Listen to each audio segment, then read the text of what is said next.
اعوذ باللہ من الشیطان الرجیم بسم اللہ الرحمن الرحیم وَإِذَا سَأَلَكَ عِبَادِي عَنِّي فَإِنِّي قَرِيبٌ أُجِيبُ دَعْوَةَ الدَّاعِ إِذَا دَعَانِ فَلْيَسْتَجِيبُوا لِي وَلْيُؤْمِنُوا بِي لَعَلَّهُمْ يَرْشُدُونَ۔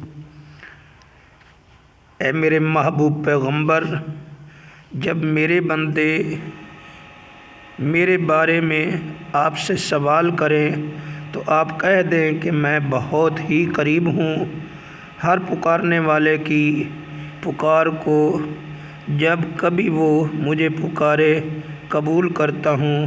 اس لیے لوگوں کو بھی چاہیے کہ وہ میری بات مان لیا کریں اور مجھ پر ایمان رکھیں، یہی ان کے لیے بھلائی کا باعث ہے۔